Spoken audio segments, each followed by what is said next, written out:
In 1857, a man named Galen Clark was hiking alone near a small alpine lake in what would later become Yosemite National Park. At the time, this wasn't a tourist destination. There were no marked trails, no rangers, no infrastructure. Clark lived for long stretches in the wilderness, documenting plants, terrain, weather, and wildlife. He was practical, observant, and not known for superstition. Years later, in 1867, he would be appointed the park's first official guardian because of how deeply he knew the land. As Clark walked along the shoreline of the lake, commonly referred to as Gross Lake in later retellings, he heard a sound coming from the water. He stopped, expecting to see an animal, but there was nothing moving. The sound continued anyway, a thin, high, wailing noise that he later described as resembling a lost puppy crying.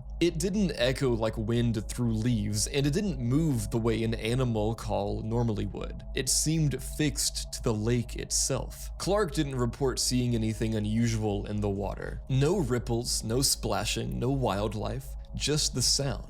He listened long enough to be unsettled by it, then continued on. What bothered him wasn't just the noise, it was that he couldn't place it. Clark was experienced enough to recognize the calls of animals common to the Sierra Nevada. This didn't match any of them. Later, Clark asked local Native Americans in the area if they knew of an animal that could make such a sound, or if anyone nearby kept dogs that might have wandered off. According to Clark's account, they told him it wasn't an animal. They said the sound was believed to come from the spirit of a young boy who had drowned in the lake years earlier. The boy's death was remembered as tragic, and the lake itself was treated as a place people did not enter. Clark recorded that he was warned not to go into the water. In some versions of what he was told, the spirit was believed to pull at or harm those who waded in. Clark didn't claim to witness anything like that himself, but he took the warning seriously enough to note it. What matters here is that this wasn't presented to him as a campfire story. It was delivered as a matter-of-fact explanation for why people avoided the lake. That avoidance makes sense even without a supernatural explanation.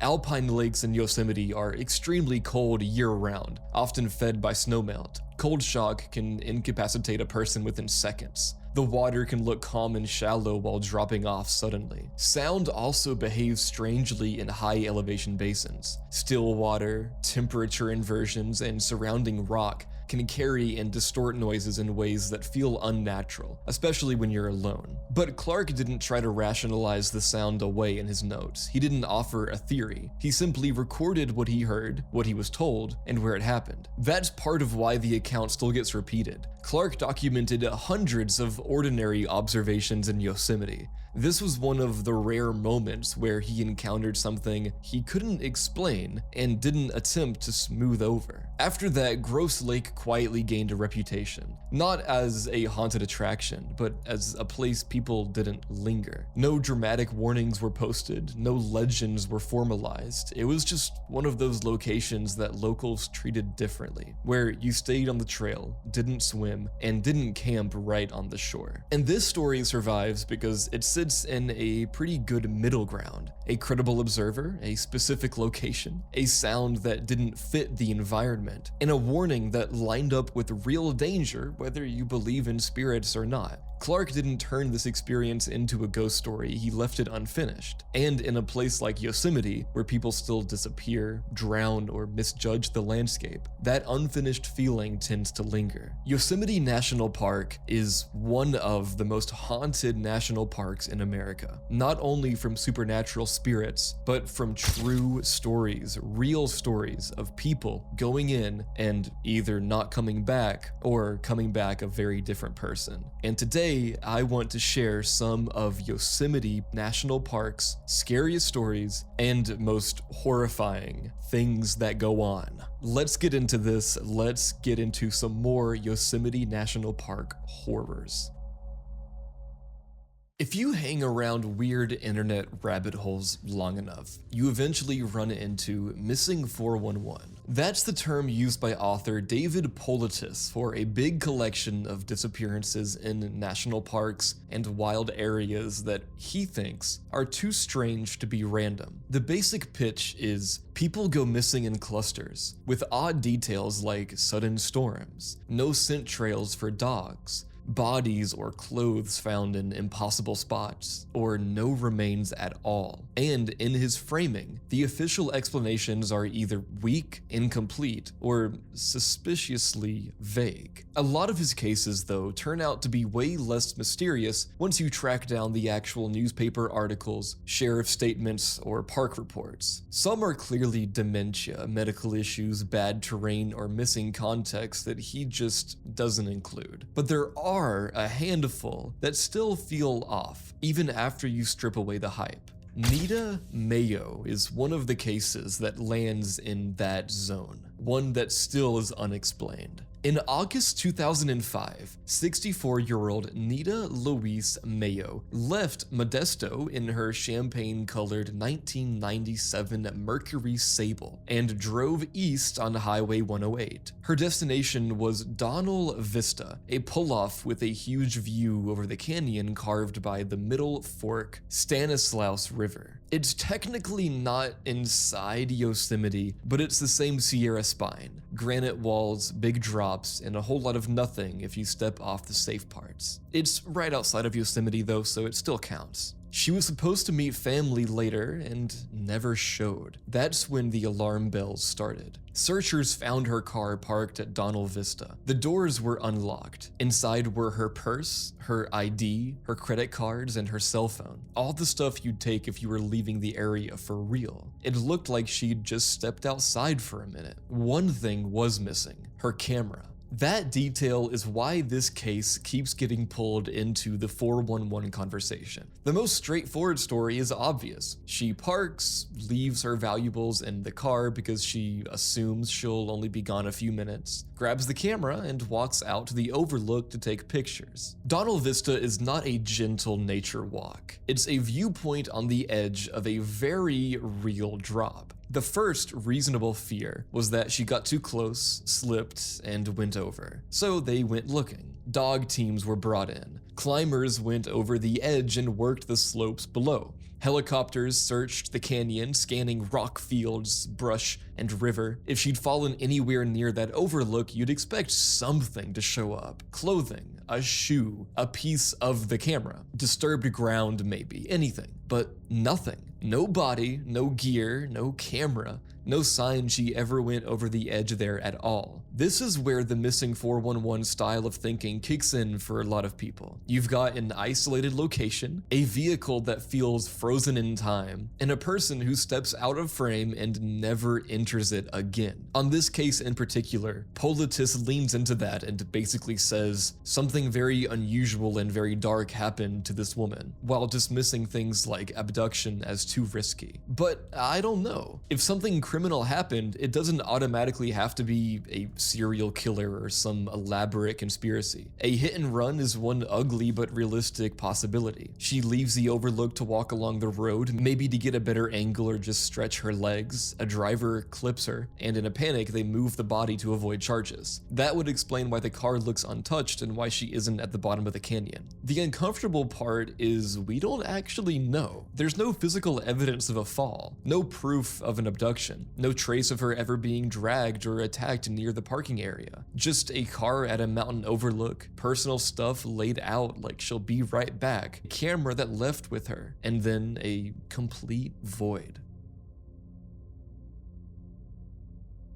In early September 2021, 31-year-old Joel Curtis Thomason walked into Yosemite and never came back. He picked a route that doesn't show up on postcards. Not Yosemite Valley, not Glacier Point. He headed for Hetchy, the quieter side of the park, where the road dead ends at a concrete dam, and beyond that, it's all steep granite, deep water, and long miles of backcountry trail. Joel had a plan. He told family he was going to start from Hetch Hetchy, make his way toward Lake Eleanor, do some fishing, and to be back home by September 9th. On September 6th, he checked into the park like anyone else. At around 5 p.m. that day, a ranger saw him crossing above O'Shaughnessy Dam. That's the last confirmed time that anyone ever saw him alive. He wasn't walking in empty-handed. The descriptions later released by authorities are detailed enough to feel like a gear checklist. About 5'10", around 175 pounds, light hair, hazel eyes,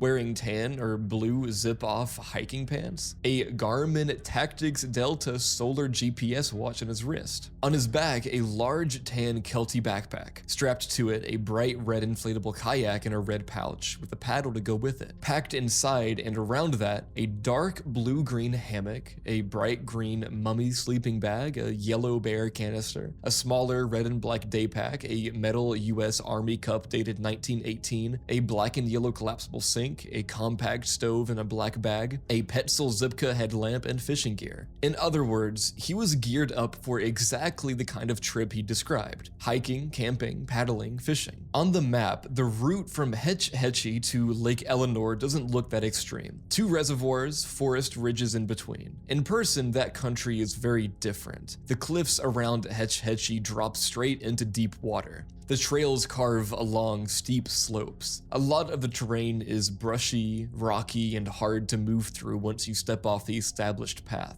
Cell service is basically non-existent. If something goes wrong out there, you're relying on your own gear and whoever knows your plans. Joel stepped onto the dam, crossed into that landscape, and vanished into it. When he didn't come back by September 9th, his family reported him missing. Yosemite launched a search. They knew his starting point, they knew his intended destination. They had a physical description and a long list of distinctive gear to watch for. Rangers and search teams worked that area looking for any sign of him or his equipment. Nothing turned up. No abandoned camp, no kayak, no scraps of clothing or broken gear, no trace along the obvious routes out. As of now, Joel Curtis Thomason is still listed as missing in Yosemite. In June of 2005, 51-year-old Michael Allen Fissery walked into one of the quietest corners of Yosemite and basically never existed again. He wasn't a newbie. Fissery was an experienced backpacker who knew the Sierra and knew the Hetch Hetchy side of the park. Mid-June, he sets out solo from the Hetch Hetchy trailhead with a wilderness permit. His rough plan was to head up along the north side of Hetch Hetchy Reservoir into the backcountry north of the water in the direction of Rancheria Falls, Tiltil Mountain, Tiltil Valley, maybe looping toward Lake Vernon and back out. It's the kind of route you pick when you want real wilderness. He's last seen on June 15th on the trail toward Tiltil Mountain. His permit is good until the 19th, so there's a built-in grace period where nobody's panicking yet. When he still isn't out by the 21st, his family contacts the park, and that's when things kick off. Yosemite launches what ends up being one of the biggest search operations they've ever done in that area. Ground teams, dog teams, helicopters, working the north side of Hetch Hetchy and the high country around Tiltil. They do find something. His backpack. It's off trail near Tiltil Mountain in a spot he hadn't specifically planned to be. The pack is on the forest floor like it was set down or dropped. This case is actually also a part of the missing 411 cases, and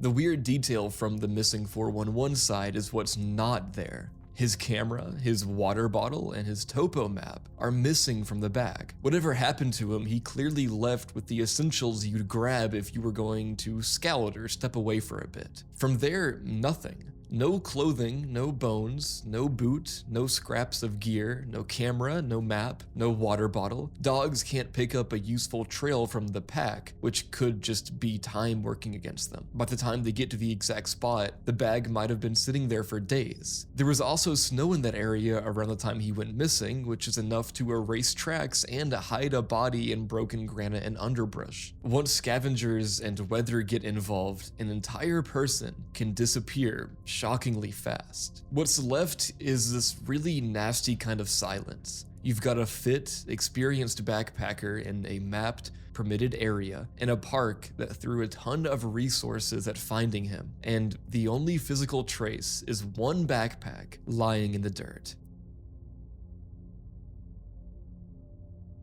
In June 1987, 16-year-old Teresa Ann Beer was living in Fresno, California, in what everyone later described as a rough home life, staying with her uncle, his kids, and his teenage girlfriend. She was behind in school, described as a slow learner with a very young-sounding voice, more like an 8 or 9-year-old than a high schooler. That made her vulnerable in ways nobody around her really seemed to protect her from. One of the adults orbiting that house was Russell Skip Welch, a 43-year-old friend of her uncle. Welch was obsessed with Bigfoot. He told people he studied Sasquatch, believed there were communes of them in the Sierra Nevada, and talked like he knew those mountains better than anyone. To a teenager in a bad situation who loved the idea of something weird and exciting, that probably sounded like an escape. On the morning of June 1st, 1987, Welch showed up at the house with what sounded like a normal offer. He'd drive Teresa to school. Instead, she never made it to class. Multiple people later told police they saw Teresa with Welch around Fresno that day. She told at least one person they were going up into the mountains to look for Bigfoot, and she seemed genuinely excited about it. By that night, she still hadn't come home. Her uncle reported her missing. At that point, nobody even knew where to start. Authorities didn't know if she'd simply run off, if she was with friends, or if something else had happened between Fresno and the Sierra. Over the next few days, deputies north of Fresno got their first hard clue. In Madera County, near the tiny community of North Fork, they spotted Welch's tan brown Monte Carlo abandoned off a remote forest road. Instead of staking it out, they left the car and came back later, and when they did, it was gone.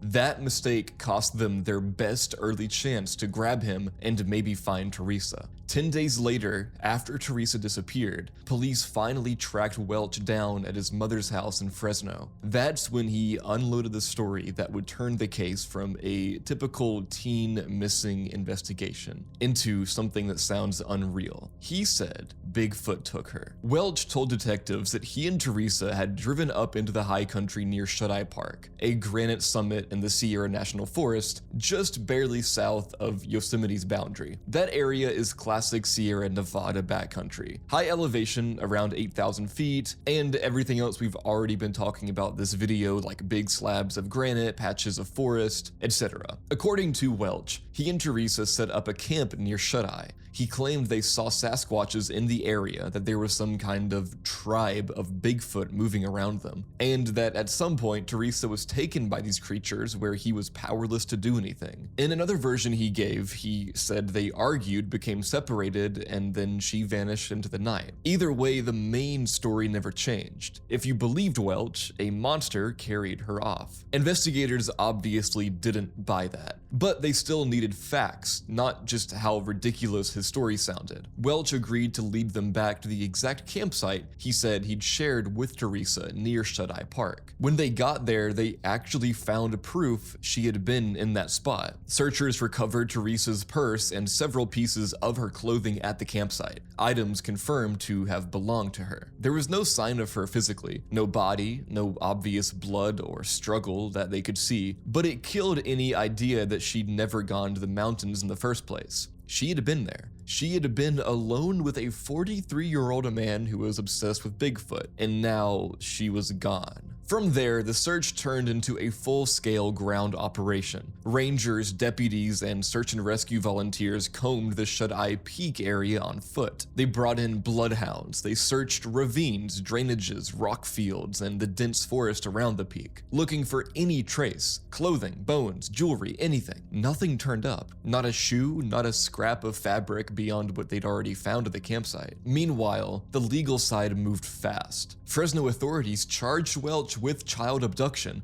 because at minimum, at the very least, he'd taken a 16-year-old girl into the mountains without legal permission when he was supposed to be driving her to school. The state had witnesses who saw them together, they had the campsite that he'd led them to, and they had the bizarre Bigfoot story he'd already told police. On paper, that sounds like an easy conviction, but the DA hit a nasty problem that made this case feel even uglier. If they tried Welch only for abduction and later found Teresa's body, double jeopardy rules could block them from charging him with murder tied to the same incident.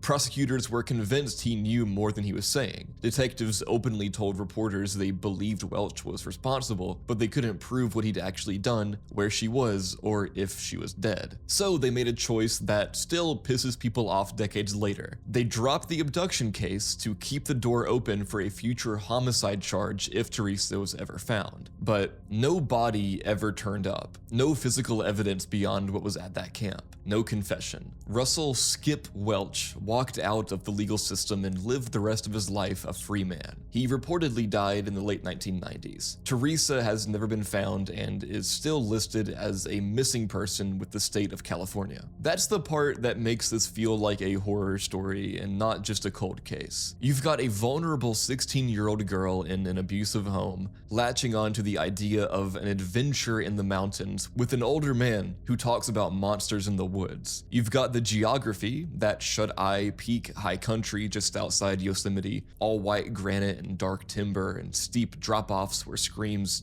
don't carry very far. You've got a predator who hides behind a folklore claiming a tribe of Bigfoot took her instead of owning what he did. And then you've got the system, deputies who let his car slip away, a legal strategy that kept him out of prison entirely, and a wilderness big enough to swallow every trace of a teenage girl.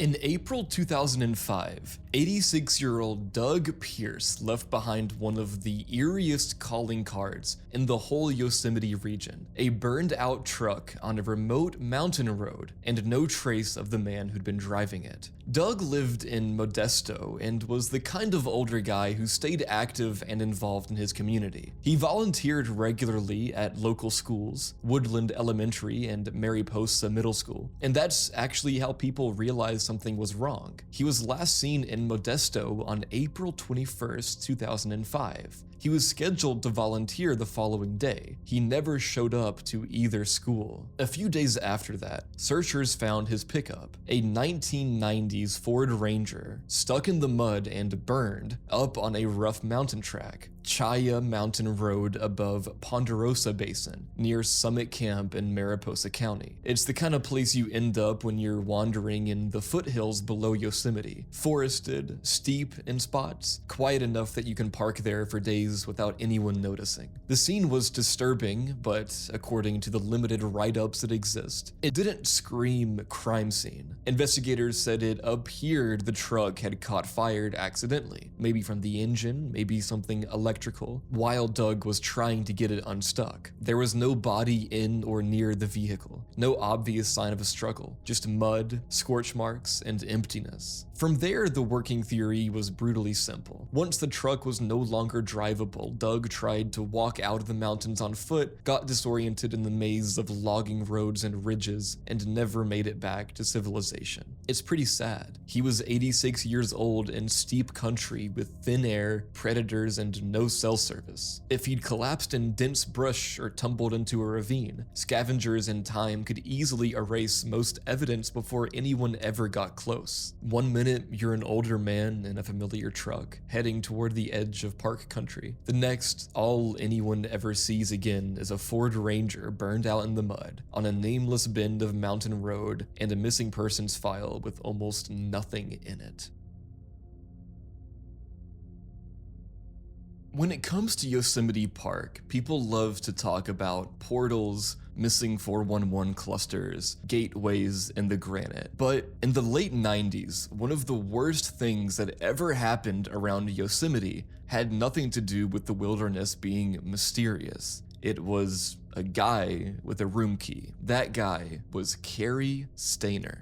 He grew up in Merced, about 2 hours from Yosemite, and on paper, his family already had one of the most famous crime stories in California history. Carey was born in 1961, the oldest son. When he was 11, his 7-year-old little brother, Stephen Stainer, was abducted on the way home from school by a convicted child molester, Kenneth Parnell. Stephen was held captive for more than 7 years and eventually escaped in 1980 with another kidnapped boy, Timmy White. That rescue turns into a whole media circus. TV interviews, a book deal, and eventually the NBC miniseries, I Know My First Name is Stephen. Carey is somewhere in the background of all that. In one interview recording, he later admits that when Stephen came home, they didn't really get along. Stephen suddenly getting gifts, clothes, attention, while Carey is just the quiet older brother in a baseball cap on the edge of the frame. Reporters who went back and watched those clips point out that everyone smiling around Stephen and Carey is just not. He looks at his brother, looks away,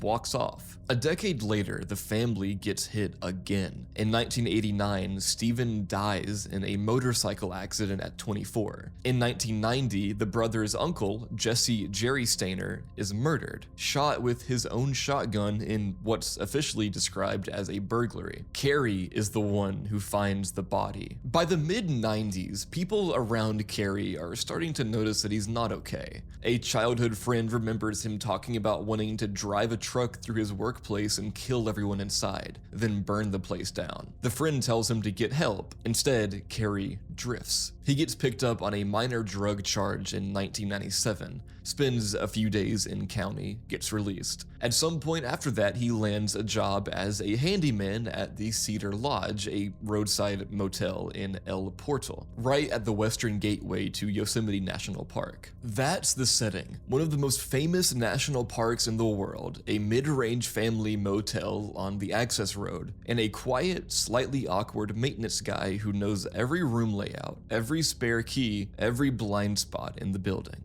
The victims for this next part of the story are Carol Sund, her 15-year-old daughter Julie, and 16-year-old Silvina Poloso, an exchange student from Argentina who was staying with the Sund family. Carol and her husband Jens lived in the Stockton area, ran a real estate business, and had adopted 3 younger kids as well. This Yosemite trip was supposed to be a little special treat for the older girls, a few days in the park before Julie started high school in earnest, and before Silvina went home. On Friday, February 12th, 1999, Carol, Julie, and Silvina flew from the Bay Area, picked up a red Pontiac Grand Prix rental, and headed east into the Sierra Nevada foothills. They checked into the Cedar Lodge, which marketed itself as a Yosemite base specifically. Cheaper than staying inside the park, but close enough that you could drive into the valley in under an hour. They spent the weekend doing exactly what they were supposed to be doing.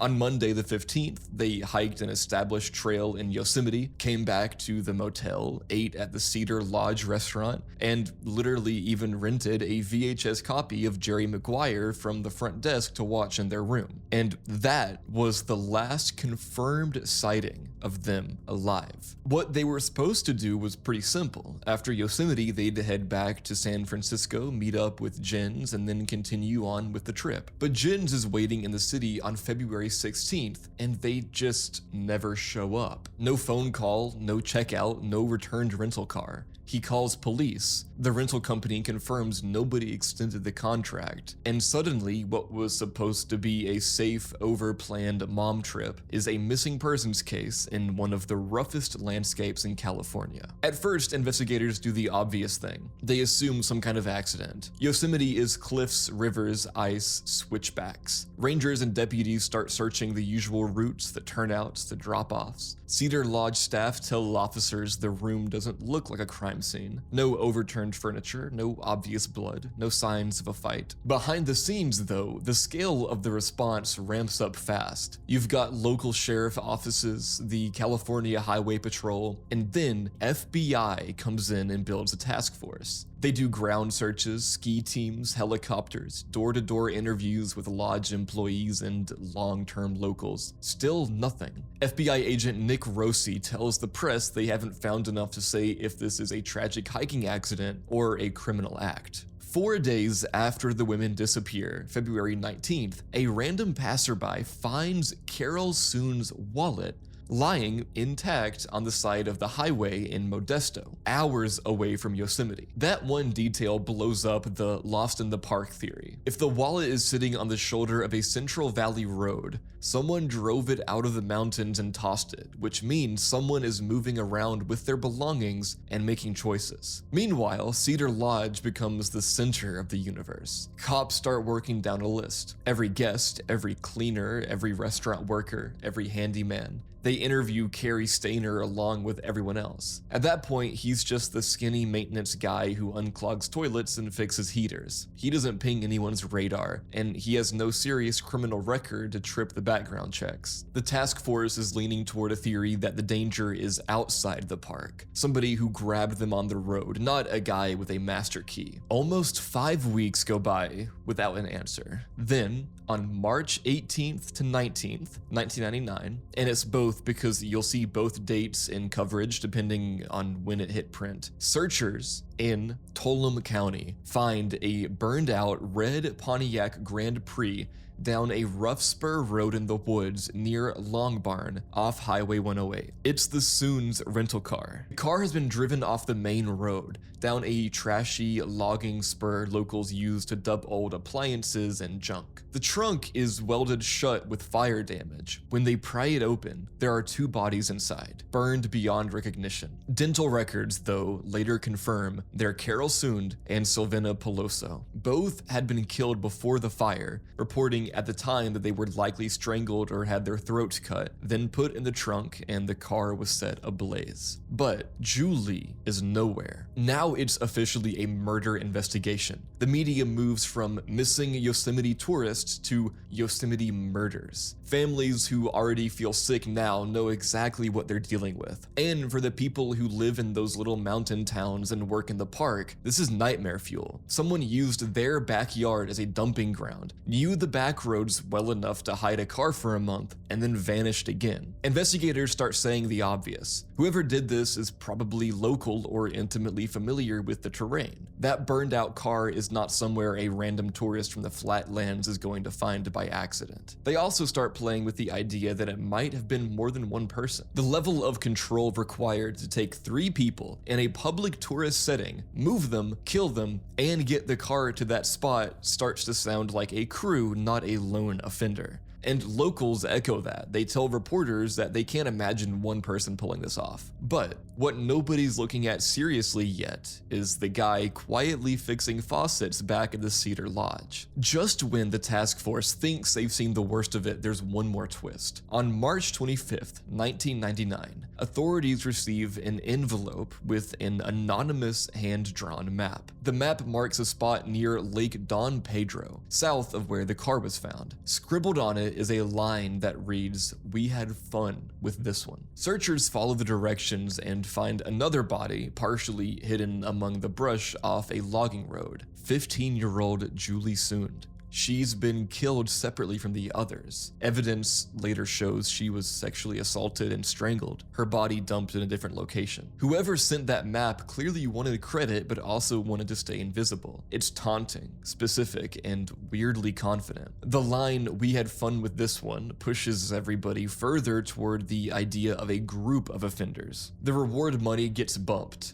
The press conferences get darker. The FBI builds profiles and leans harder into the idea of a small, violent crew working out of Central Valley, preying on tourists. By late spring, they believe they have their people. The task force focuses on a cluster of Modesto area meth dealers and ex-cons who have violent records and vague ties to the region. 4 men are hauled before a federal grand jury in April. The FBI is publicly cautious, but privately pretty sure they're circling the right pond. While all of that is happening, press conferences, composite sketches, meth ring theories, Cary Stayner is still at Cedar Lodge, fixing air conditioners, watching search helicopters buzz the valley, listening to tourists talk about the murders that happened right down the hall from where he works. He's already killed 3 people at this point, and nobody has the slightest idea. By the time summer rolled around, Yosemite was already sitting under this weird, anxious cloud.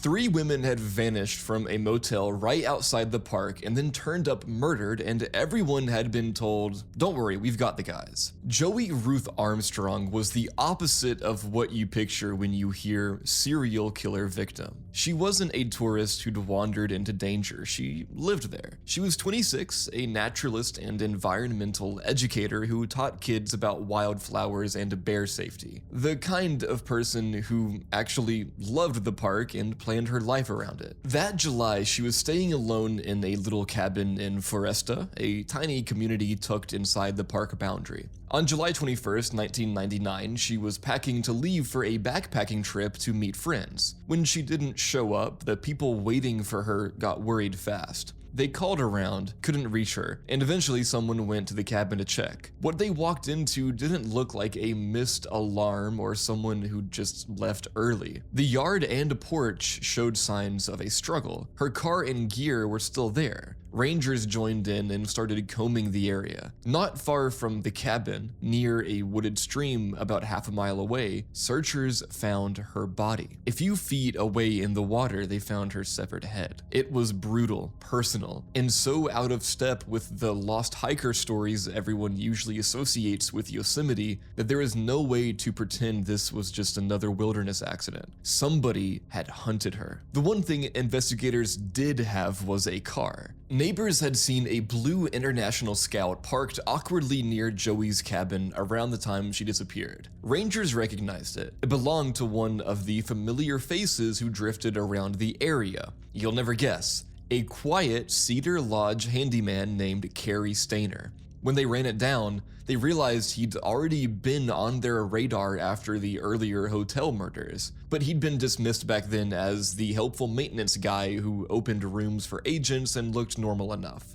Now his truck was parked outside the one cabin in the forest where a woman ended up decapitated. That bumped him from background extra to center of the board overnight. Even then, the system almost let him slip again. Local officers actually detained Stainer on July 21st on a minor marijuana charge and questioned him about Joey, but a clerical screw-up meant he was released and walked right back out the door. When he got back to Cedar Lodge, he started quietly liquidating his life, trying to sell his car, dumping his stuff, then vanishing. Within days, a bulletin went out with his name and that blue Scout, warning that he was wanted in connection with Armstrong's murder. He didn't go far. He ended up at Laguna del Sol, a nudist resort near Sacramento, living in a tent, drinking at the bar, and chatting up strangers while his face was on the news. That's where the FBI finally grabbed him. A woman at the resort recognized him from the "Be on the lookout" notice, called it in, and agents Jeff Reinick and John Bowles drove out. Staff told them he'd be easy to spot because he was the only one wearing clothes. They found him sitting alone in a corner booth. No chase, no shootout, no dramatic escape attempt. He agreed to go with them for questioning. On the drive back to the field office, Reinick started talking with him about his brother Steven, about how Steven's kidnapper got a laughably small sentence compared to what he'd done. Stainer got emotional. That car ride was basically the first time in his life somebody in authority treated him like a person instead of just Steven's brother, and he latched onto it, at least from his interviews. That's what we can deduce. Once they were in that interview room, the mask came off. At first, he tried to bargain, asking for things that made it clear where his head actually was. He wanted access to child sexual material in exchange for the truth, which the agents obviously shut down. Oh my god. But the connection Reinick had built on the drive worked. Stainer started talking. He admitted that he'd killed Joey, and then, almost like he'd been waiting for someone to give him permission, he added, "And there's more." Over hours of calm, clinical confession, he walked them through 4 murders in total: Joey Armstrong and the 3 Cedar Lodge tourists from earlier that year. He described walking up to Joey's cabin with a backpack and a .22 revolver hidden inside. She stepped onto the porch to talk to him. When she turned away, he put the gun to her head. She fought like hell. He bound her with duct tape, forced her into his vehicle, and at one point she even threw herself out of the moving car and tried to run. He chased her down, dragged her into the woods, and killed her, then mutilated the body to stage the scene the way he wanted. The way agents describe it, she comes across as the one person in this story who refused to go quietly. he comes across as what he was, a coward who needed a gun, tape, and surprise to feel powerful. Then he rewound back to February. Months earlier, we already talked about how Carol Soond, her daughter Julie, and their family friend vanished from Cedar Lodge, and how their buried rental car eventually turned up with 2 bodies in the trunk and a map mailed to the FBI leading to Julie's remains. Stainer filled in the parts that nobody knew. He admitted he used his access as a handyman and a master key to get into their rooms at night, held them at gunpoint, and spent hours inside that motel turning it into his own little sealed-off horror story, before driving Carol's car into the hills, killing them one by one, and dumping the bodies. The letter that taunted investigators, "We had fun with this one," came from him. The random meth suspects they'd been parading in front of the cameras were nothing but a dead end. Legally, the system split him in half. The Joey Armstrong case was handled in federal court because it happened inside the national park. The Cedar Lodge murders went to state court. He pled guilty to Joey's murder first and got life without parole. In the state case, he tried the insanity angle, and his lawyers leaned hard on his childhood. The years of living in the shadow of Stephen's kidnapping, the abuse he'd described in the family home, the tumor doctors once found on his brain, the obsessive sexual fantasies he said had been spiraling since adolescence. Prosecutors pushed back with how he'd actually behaved: stalking, planning, cutting phone lines, bringing a prepared kit to attack strangers, cleaning scenes, lying smoothly for months while he kept working around tourists. In 2002, a California jury convicted him on 4 counts of first-degree murder and found the special circumstances for the death penalty. That December, he was sentenced to death and shipped off to San Quentin's death row. And from everything I could find online, he is still awaiting death in that same place today. For Yosemite, the damage was already done before any verdict. This wasn't any kind of wildness fluke. A park that sells itself as this wholesome, almost sacred place had turned into a hunting ground for someone who lived inside its orbit, used its isolated cabins and remote roads as tools, and hid in plain sight while national agencies chased the wrong men. Families still go there and take the same photos at the same overlooks, but baked into the landscape now is the knowledge that, for a stretch of 1999, a guy who grew up in the shadow of one kidnapping turned one of America's favorite parks into his own private crime scene. In early October 2008, a 42-year-old backpacker named Christopher Andrews sent out a distress signal from the high Granite County just north of Yosemite. By the time rescuers finally reached him, he was already dead. Christopher was out in the Immigrant Wilderness, a stretch of country that sits right up against Yosemite's northern boundary. Think big slabs of granite, cold lakes, and long distances between people. He was somewhere between Relief Reservoir, around 7,200 feet, and Iceland Lake, around 9,200 feet. It's classic Sierra terrain, open exposed rock, not a lot of trees to hide under if the weather turns. On October 3rd, 2008, he hit the panic button on his emergency transponder. That alone is already rare. This is another missing 411 case, and a lot of missing 411 cases focus on people who don't have beacons, who just vanish with no signal at all. Christopher did the opposite. He called for help. The problem was timing. When his transponder went off, a storm was rolling through.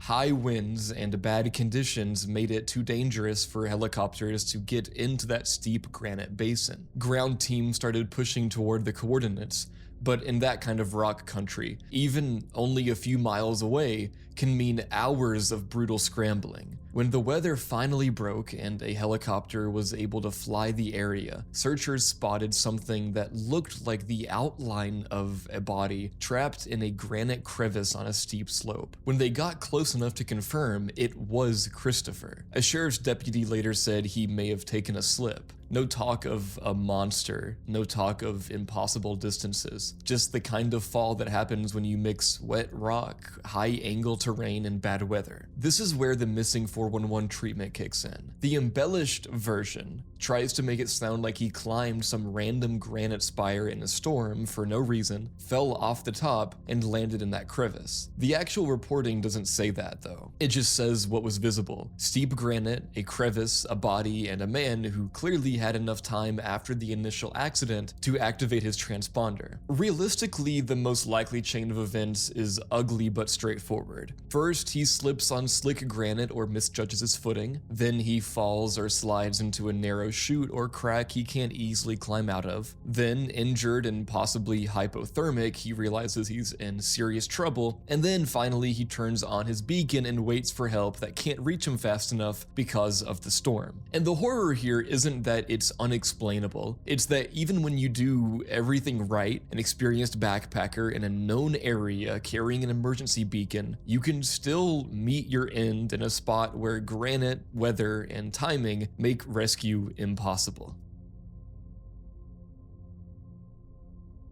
In July of 1943, in the middle of World War II, a well-off California businessman walked into Yosemite with a group of friends and then just never made it to camp. His name was Emerson Holt. He was in his mid-50s, vice president of the Riverside Title Company, and a regular in Yosemite. This wasn't some first-time tourist blundering into the wilderness. On July 18th, 1943, he joined a hiking party leaving Happy Isles in Yosemite Valley, headed up the Merced River toward Merced Lake Camp, about 7 miles away on one of the park's classic corridor trails. For most of the day, nothing was weird.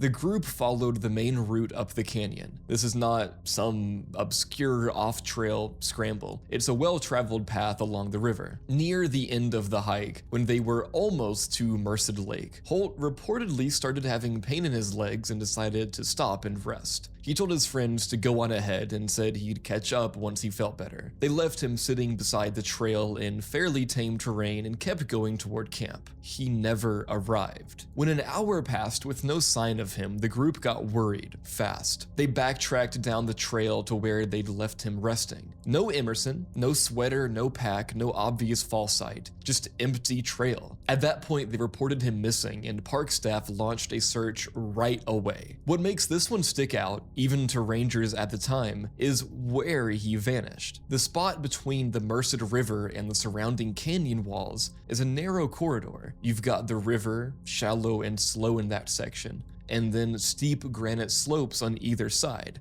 not sheer cliffs right at the trail. There were no deep pools, no big drop-offs, and no raging white water immediately nearby, according to Park Superintendent Frank Kindred, who described the disappearance as mystifying in contemporary coverage. Searchers combed the area along the trail, the river banks, and the surrounding slopes. They checked the shallow Merced for any sign that he'd slipped in and drowned. Nothing. No body, no gear, no scrap of clothing. Newspapers at the time reported that a large search party kept at it for days, and follow-up mentions months later still referred to Holt as missing with no resolution. The National Park Service's cold case list still has him. Holt Emerson, 7/18/1943. Last known point, Merced Lake. The most mundane explanation is the one local historians lead toward even back then, that Holt somehow ended up in the river and drowned, his body never recovered. The California Historical Society's quarterly wrote shortly after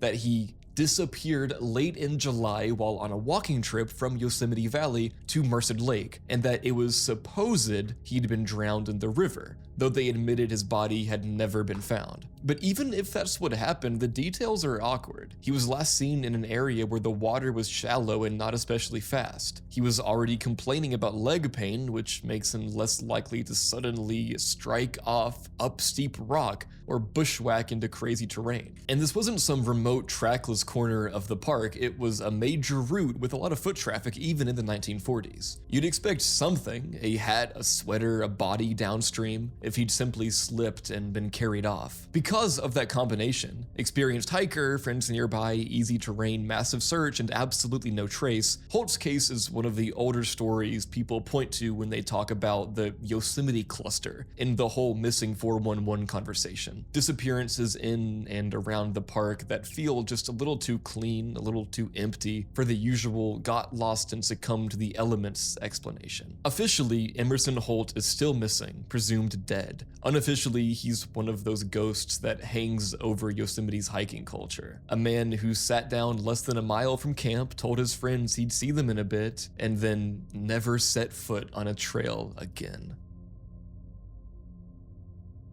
James Arthur was 67 in July 2008, a retired Air National Guard lieutenant colonel from Fresno. Friends and colleagues described him as an experienced camper and a hiker, the kind of guy who'd spend decades outdoors and wasn't easily rattled in the mountains. On Monday, July 28th, he left home for what should have been a straightforward solo day trip. Drive up into the Sierra National Forest north of Base Lake, hike and take photos around the Star Lakes/Iron Lakes area, and be back before dark. He told family where he was going and when he'd return. He brought a camera, a walking cane, and basic day hike gear. James did have some health issues: diabetes controlled by diet, high blood pressure, and occasional dizzy spells. Search and rescue notes from later mention all of that explicitly. So he wasn't a 20-year-old trail runner, but he was still in decent shape and very used to this terrain. But he never came home that night. When he didn't show up as planned on July 28th, his family reported him missing. Initial efforts focused on the Star Lakes area, where he said he was going, but there was no sign of him. The next day, July 29th, searchers found his dark blue Dodge Ram pickup not at Star Lakes, but farther north on Beasaur Road, near the rough four-wheel drive track that climbs toward Iron Lakes. The truck was stuck in mud or soft ground, doors closed, no obvious damage, and authorities said there were no indications of foul play at the vehicle itself. That shifted the whole search area. Witnesses reported seeing a man matching Arthur's description on the Iron Lakes Road, about half a mile uphill from his truck. This becomes his official last known position. From there, nobody knows which way he went. The search that followed was big. The Madera County Sheriff's Office and mutual aid SAR teams treated his truck as a staging point. Teams were driven in on rough forest roads, then sent out on foot from around 8,000 feet of elevation, sweeping ridges and drainages around the last known spot. The China Lake Mountain Rescue Group's internal report talks about hours-long line searches through steep, brushy terrain, teams spaced just close enough to keep each other in sight, covering multiple adjacent zones in a grid. They worked both south of his last known location and then up on the high ridges north and west of it.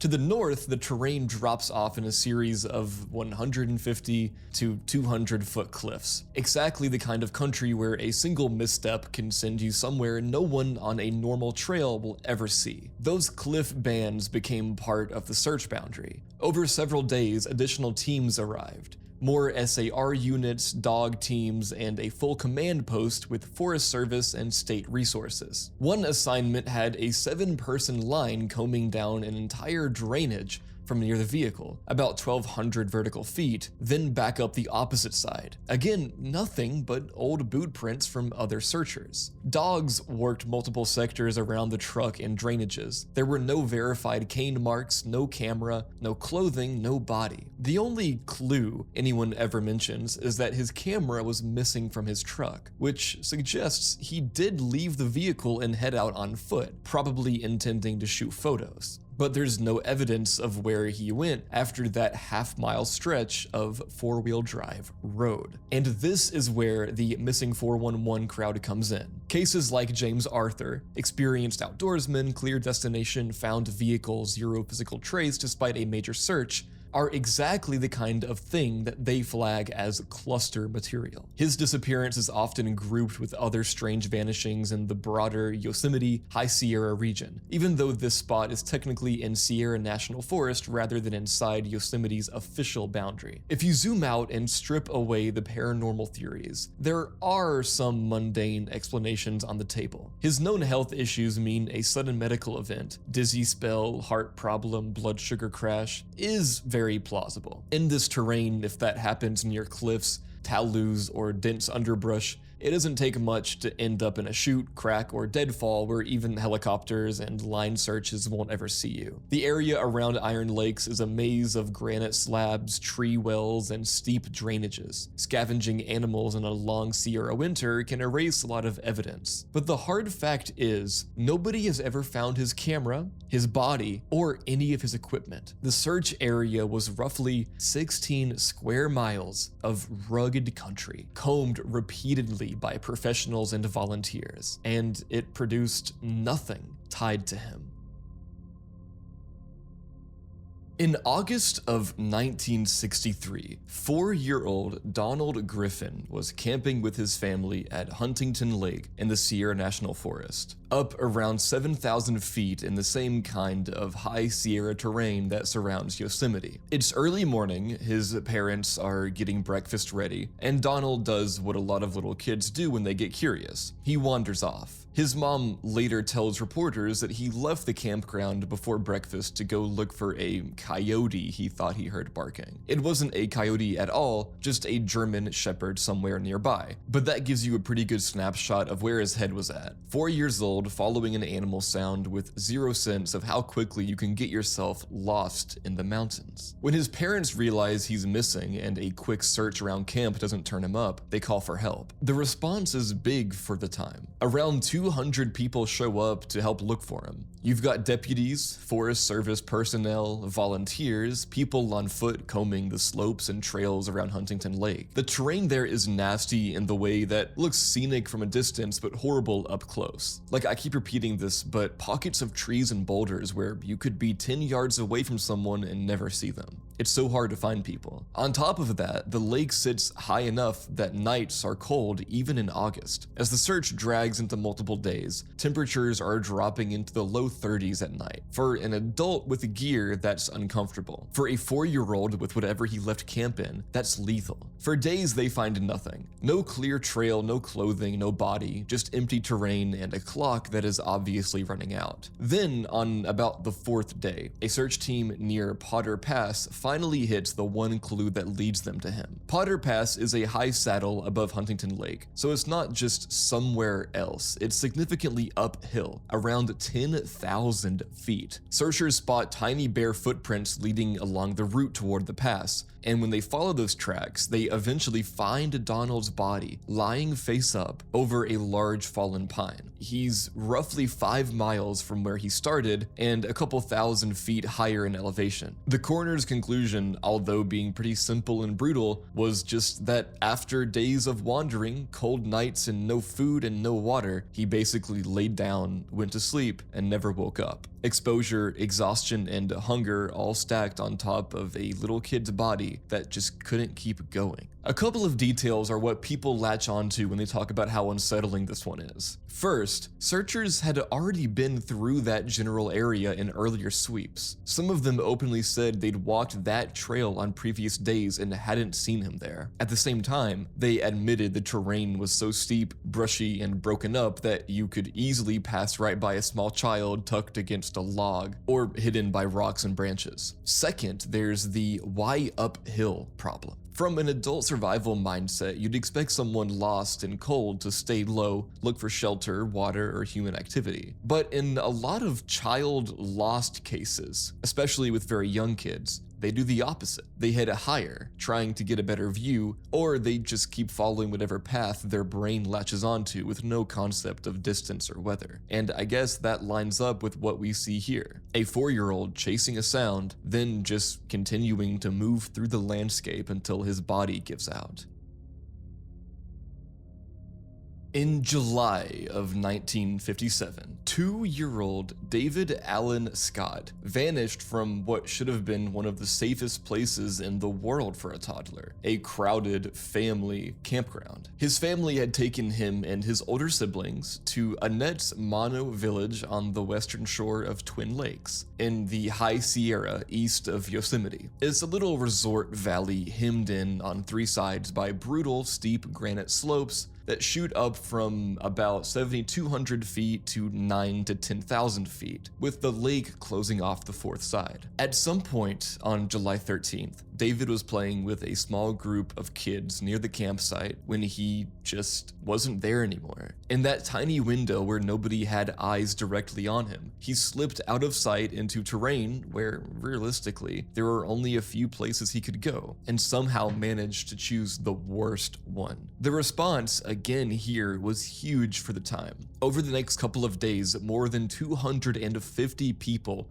turned out to search, including Marines, local deputies, and dog teams. They grid searched the valley floor, the edges of the lake, the brush near camp, everywhere a 2-year-old should logically be. Nothing. The search was so thorough that by the 3rd day, law enforcement and David's parents started to fear the only explanation left was a kidnapping. They actually put out bulletins assuming someone had taken him out of the area by car, because the idea that a toddler had climbed out of that bowl of a valley on his own felt impossible. That's why what happened next hit everyone so hard. A Marine searcher found one of David's little canvas shoes way above Mono Village on the slope of Eagle Peak, around 8,000 to 10,000 feet up depending on which report you read. However you slice it though, that's a near vertical climb of well over 1,000 feet for a 40-pound 2-year-old. From that point on, the whole search flipped direction. Dog teams and ground crews pushed upslope from the shoe, following scent and working through loose boulders and steep talus. Eventually, they found David's body on the mountainside, lying near a big rock in a boulder field overlooking the valley. Early retellings like to say that he was basically naked except for a shirt and a sock. The contemporary reporting is a little less dramatic, but still strange.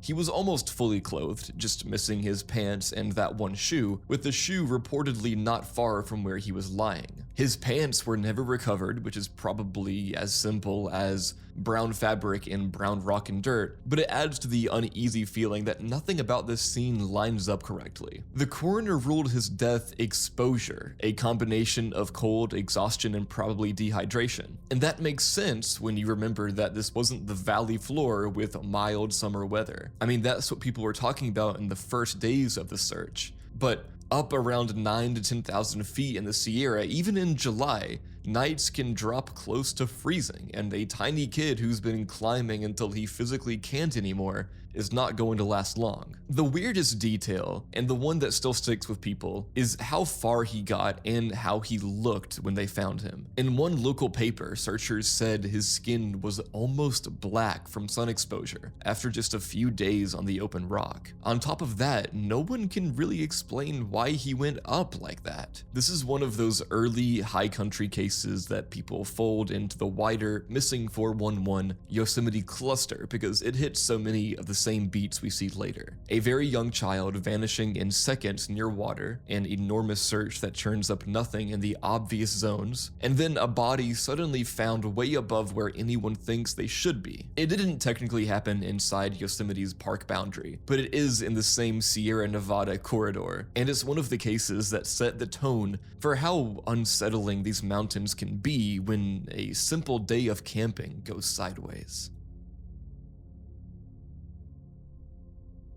By this point in the video, you already know Yosemite is basically a giant granite amphitheater for weirdness. Hundreds of thousands of acres of cliffs, deep forest, and empty back roads where you can disappear without anyone seeing you leave. But the horrors of Yosemite aren't just missing people, bad weather, and sketchy park politics. Somehow, this place also managed to get tangled up with one of the strangest modern cryptids on the internet, the Fresno nightcrawlers. those little white walking pairs of pants that look like they escaped from a cursed Pixar short. The basic story starts not in Yosemite itself, but in Fresno in the late 2000s. A man usually referred to only as Jose set up a security camera because his dogs were freaking out at night. One night, the camera caught something bizarre crossing his front lawn. A tall, thin, white figure with almost no torso and two long legs, followed by a much smaller one behind it. They move in this floaty puppet-like gait, like they're gliding more than walking. The footage eventually made its way onto TV and then the internet, where people immediately went, okay, that has to be CGI. And other people went, no, that's definitely a new cryptid. A paranormal reality show later recreated the scenes using puppets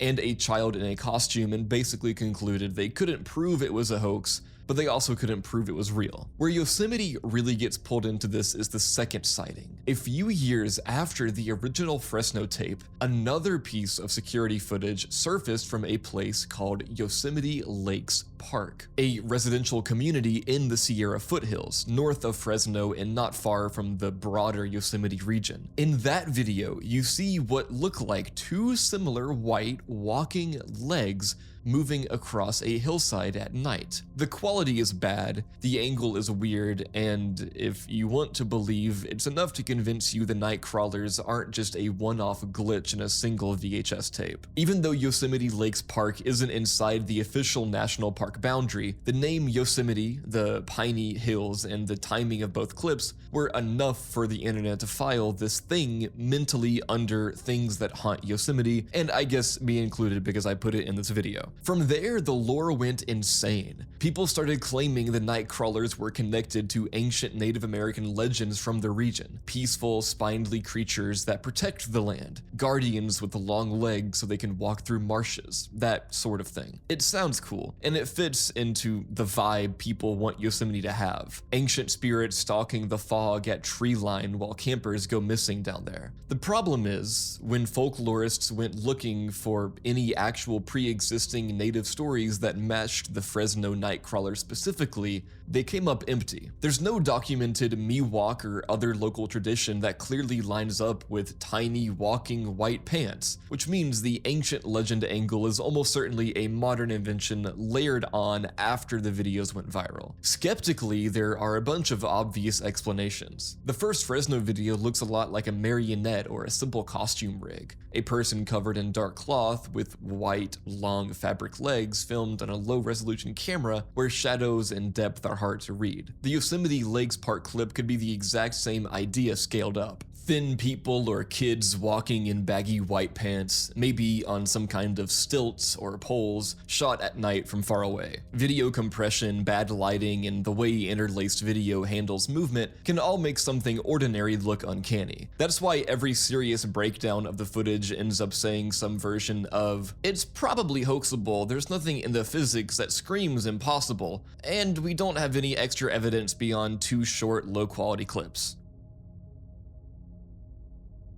With how huge and vertical Yosemite is, it kind of makes sense that people start blaming the cliffs on something supernatural. You've got 3,000-foot walls, narrow ledges, wet granite everywhere, and waterfalls that look like they're actively trying to reel you in. Bridal Veil Fall is one of the first big waterfalls you see when you drive into the valley, and it has that perfect horror story setup. A beautiful, thin, white ribbon of water dropping about 600 plus feet off a sheer wall with constant wind throwing mist around so hard it can soak you at the viewpoint. Indigenous people in the area treated that spot as dangerous long before it became a photo op. And that is where the Po-Ho-No story comes in. According to legend, two Awa-Nichi women are up near the top of the cliff picking berries. The day is calm, the valley below looks impossibly far away, and there's this faint mist hanging over the top, like the air itself is breathing. One of the women drifts closer to the edge, either to get a better look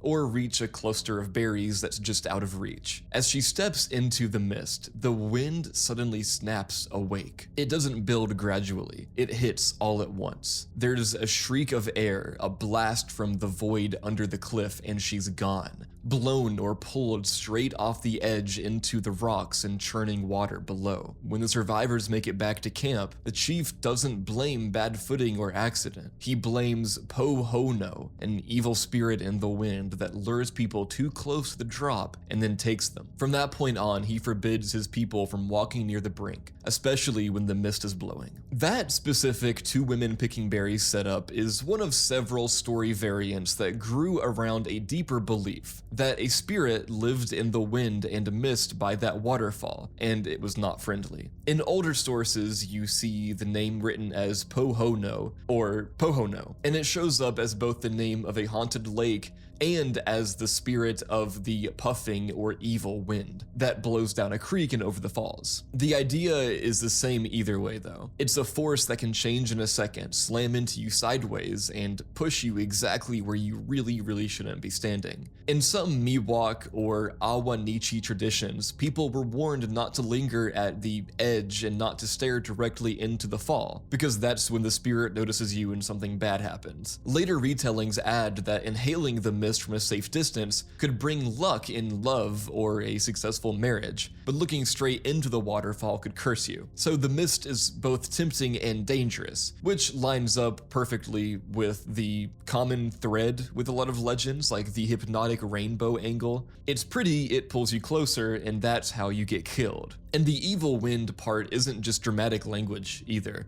Up on those cliffs, the air really can turn on you. Bridal Veil is famous for gusts that suddenly reverse the flow of water, blowing the entire waterfall sideways or even back up on the wall. Hikers and tourists constantly underestimate how slick the rock is around Yosemite's waterfalls. Wet granite plus sand plus a surprise gust is a brutal combo. Modern park data backs up how bad that can get. Yosemite has hundreds of search and rescue calls every year and a steady handful of deaths with falls, wet granite, and water hazards showing up again and again in the incident reports. The Pohono legend basically takes that very real risk and personifies it. Instead of saying this is a set of physical conditions that will kill you if you're careless, it says there's a spirit here that wants you close to the edge. And the haunting angle grows naturally out of that. If an evil wind is pushing people off cliffs, then the dead don't just disappear, they hang around. In some versions, the spirits of those who fell are said to linger in the mist, crying out or whispering, helping Pohono draw more victims up to the brink. In other versions, the warning is more subtle. If you feel that weird pull to walk out on a slick rock or climb a little higher for the view, that impulse itself is Pohono nudging you forward. The point for the original storytellers wasn't here's a cute ghost story,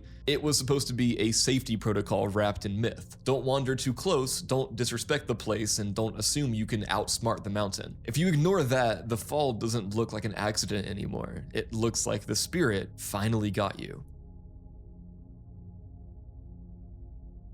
Summit Meadow looks harmless at first. It's this quiet open patch off Glacier Point Road, the kind of place where families pull over, let the kids run around, and take pictures of wildflowers before heading back to the car. In the summer of 1983, that's exactly what was happening. Kids playing in the grass while the adults relaxed nearby. Until the kids came back holding something they should never have had in their hands. A human forearm and hand, badly decomposed, tucked just off the edge of the road. Park rangers and investigators descended on Summit Meadow, combing the area around the find. The location was unnerving. Not some remote cliff or backcountry ravine, but a pull-off along a paved road that thousands of tourists drive every year. They searched the woods, the ditches, the meadow itself, looking for a body or any sign of who this person had been. Nothing. No torso, no legs, no clothing, no ID. Just that single arm and hand, as if someone had dropped a piece of a person in the middle of one of the most visited parks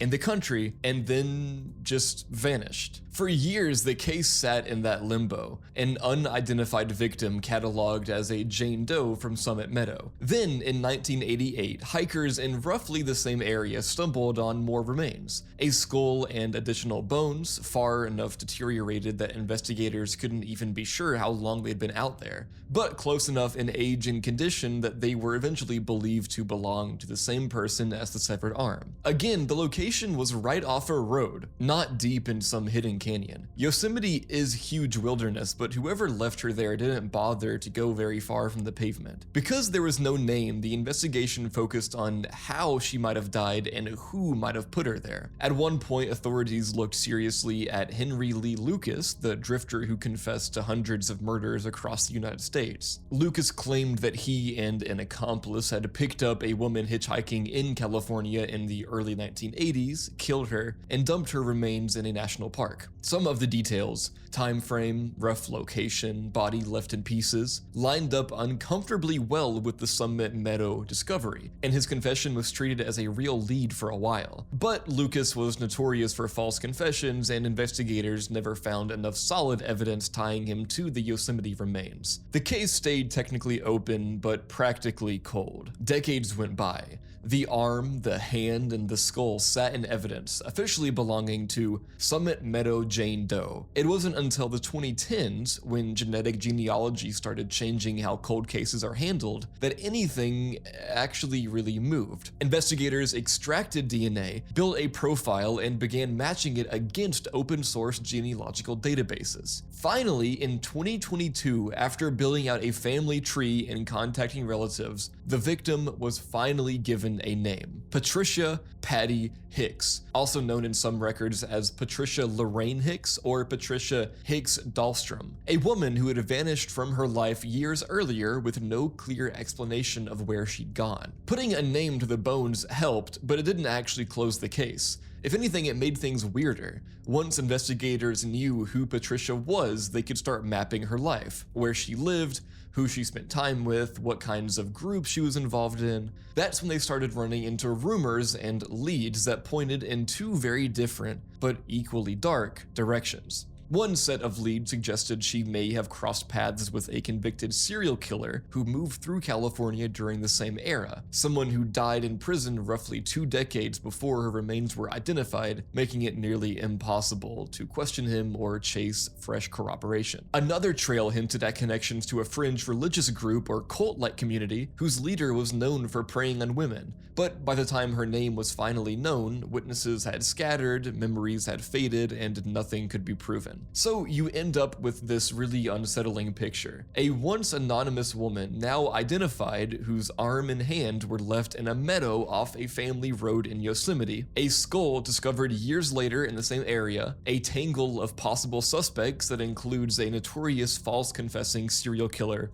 and a predatory cult leader, and no definitive story of what actually happened between the day Patricia was last seen alive and the moment those kids bent down in the grass and realized they were looking at a human hand. The park moved on, the traffic on Glacier Point Road kept flowing, the meadow went back to being peaceful. But every time you drive past Summit Meadow now, you know that somewhere just beyond the tree line, a woman's body was scattered, and even with a name and modern forensics, nobody can say for sure who took her there or why.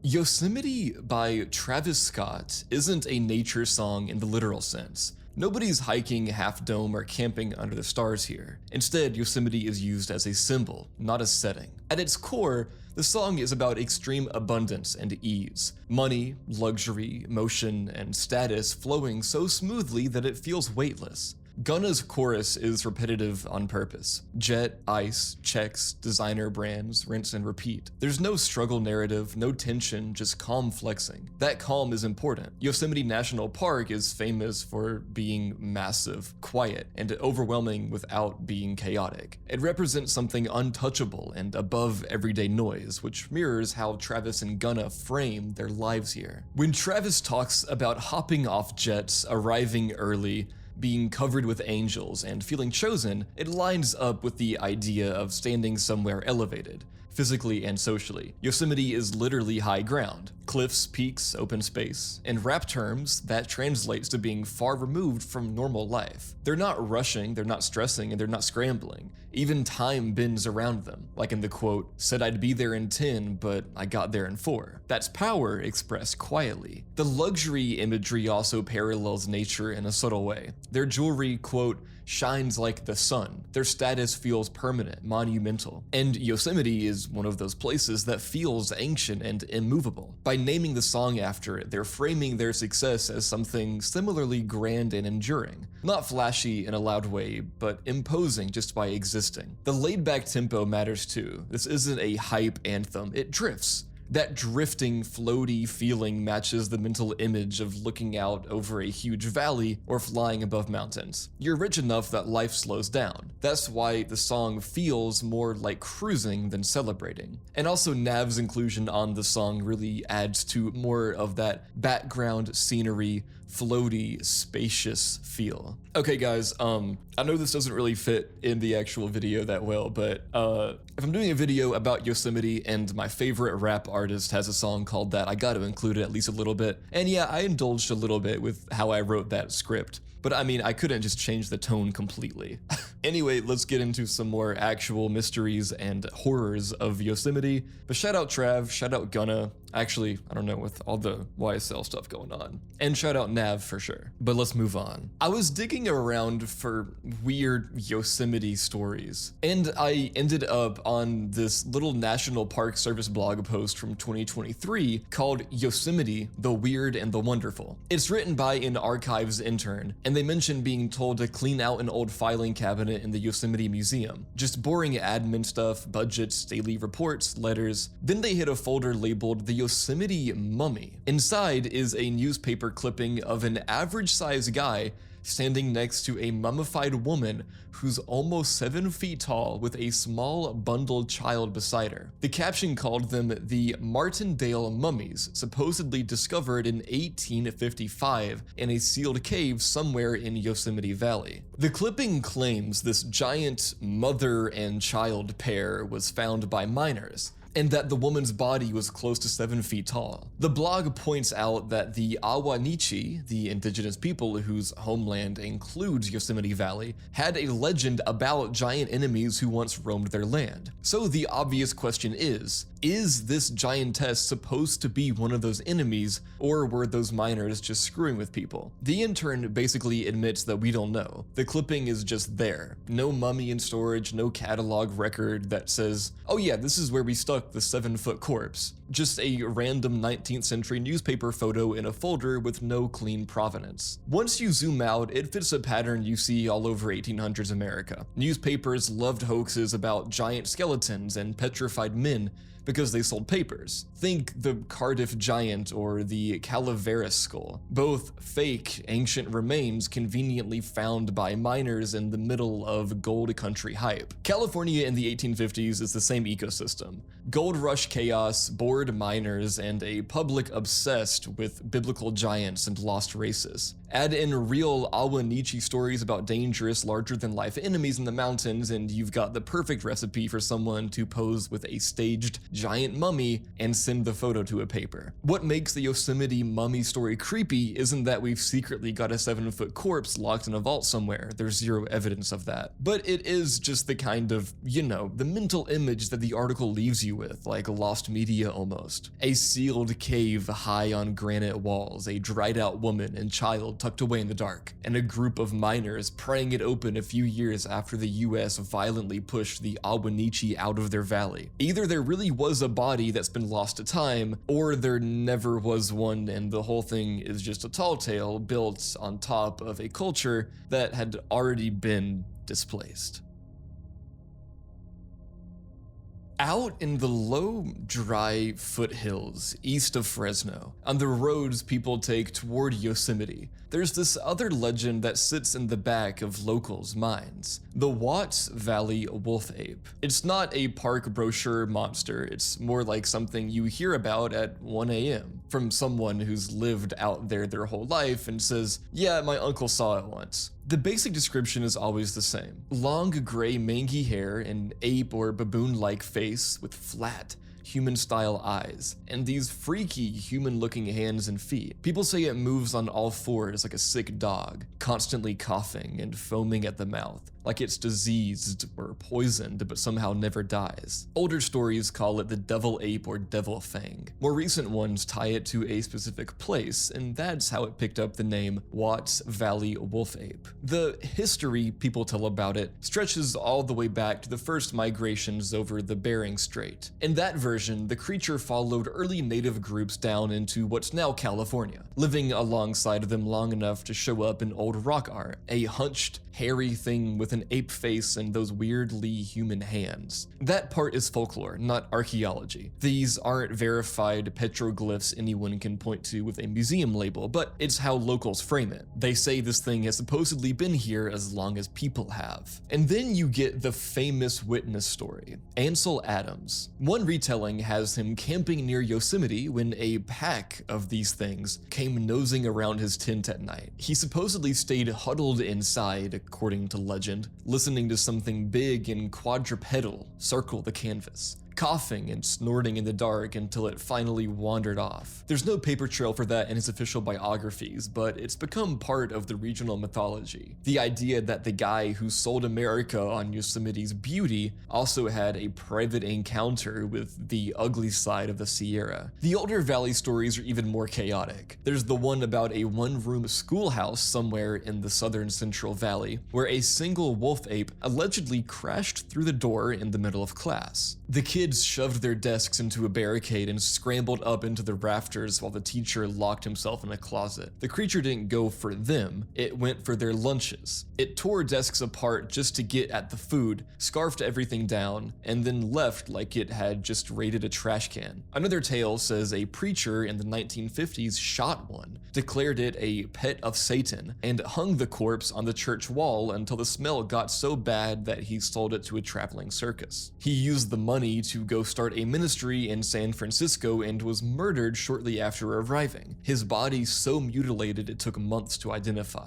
People in that version whispered that he was cursed for killing the beast. By the 1990s, the wolf ape is still popping up in stories, but it's drifted closer to the mountains. One sighting has it at Base Lake, down on all fours at the shoreline drinking. From a distance, people thought it was just a very hairy man until they realized the gait was all wrong. More like a huge animal with a primate's face than any person. The most detailed modern account comes from the Watts Valley Cemetery. Two guys out hunting for garnets said a 6-foot-long, gray, dog-like thing with a baboon face and human eyes came out of the bushes and chased them across pastures. Cows scattered as it ran. They jumped fences until they finally dove behind the tombstones at the tiny cemetery, only for the thing to track them by scent. According to the story, the uncle threw cinnamon gum at it in a panic. The wolf ape stopped to investigate the smell just long enough for a cemetery caretaker to pull up in a truck and get them out of there. There's no evidence for any of this in police logs or park records, and even locals in Watts Valley have pushed back on the details, pointing out, for example, that the cemetery never had a caretaker living on site, and that the stones really aren't that big enough to hide behind. But that's kind of how these foothill stories work. You've got this stretch of land between Fresno and Yosemite that's empty enough to feel wild, but close enough to civilization that legend spread fast. And I mean, it's one of my videos on my channel, so I have to include some Reddit stories, of course. I found this thread from Unlikely Ad 9744 on Reddit, where OP asks, tips and scary stories? I'm gonna be working at a lodge this upcoming February and will be in the park for 4 months. My first time doing this seasonal job. Was wondering if you had any tips for the area, like places to avoid and visit, scary stories, cool experiences, or hikes. Now I'm gonna read some of the responses to this. First, a short one from Forward Study 7812. My friends and I were followed being the last people off Cloud's Rest one year. I think the only thing that ended up saving us was an unexpected other hiker, a guy,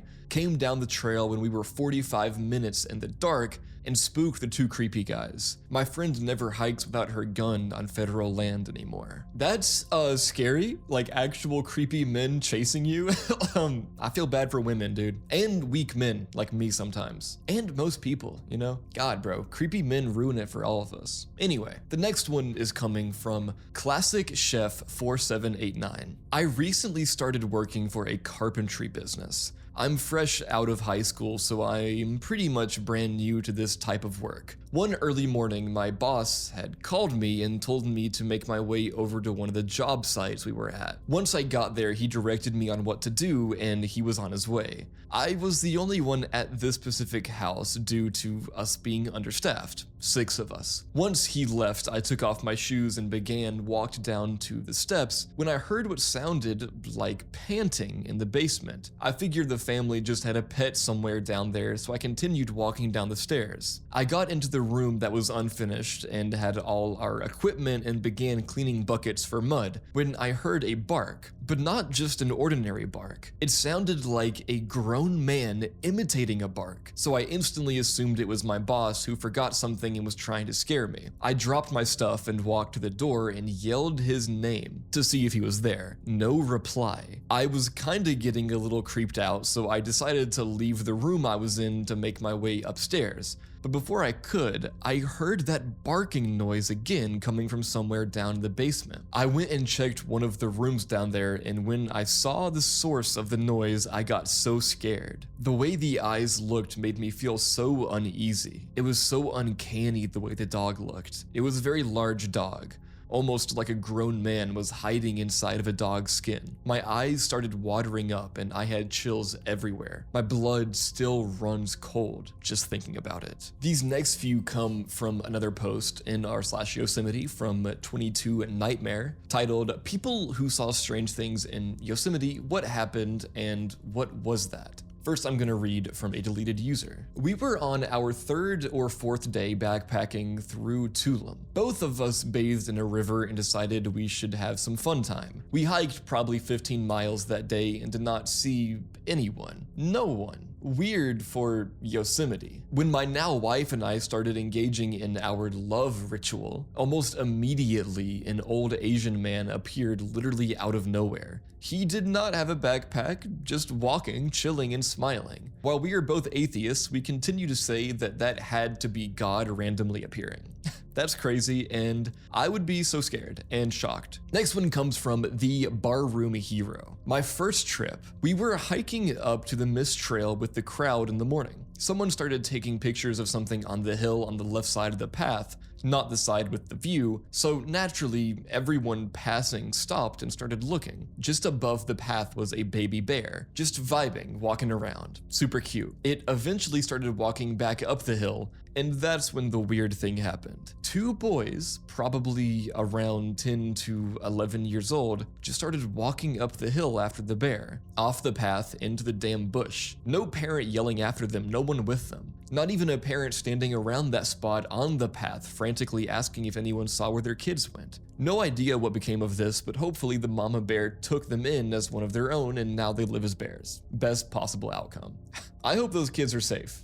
Sorry, Redditor. Next one comes from Mildly Skeptical 22. We were slowly driving past El Capitan on the way out and saw a big bobcat crossing the road about 20 feet in front of us. I stopped the car and started taking pictures with a digital camera. I slowly pulled up next to the path it was walking on and continued to take several more photos through the rolled down passenger window. The bobcat eventually disappeared into the woods. When we got home, the cat wasn't in any of the photos. The one through the windshield or the side window had the road and the path and the trees, but no bobcat. I was watching the cat through the lens of the camera as I took each shot, but it wasn't in any of them. We call it the ghost bobcat of El Capitan. Next is one from TS Southwest. In the heavy forest between Hogdon Meadows and Crane Flat, I saw a rotund creature. In 2010, I took a group to the valley. After spending a few days hiking Half Dome, the days before the insane lottery were awesome, in Yosemite Falls,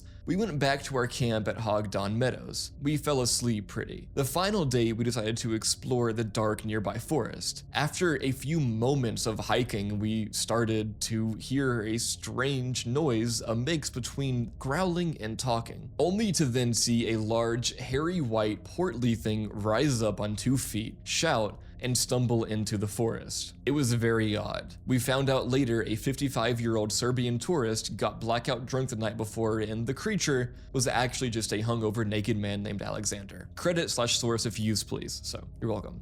Alright guys, and with that, I think it's finally time to finish up this Horrors of Yosemite National Park video. This is a big, long video. I hope you enjoyed. More videos like this to come for sure, but have a great night, everyone. Thank you for sticking around so long. Sleep well, everyone, and sweet dreams.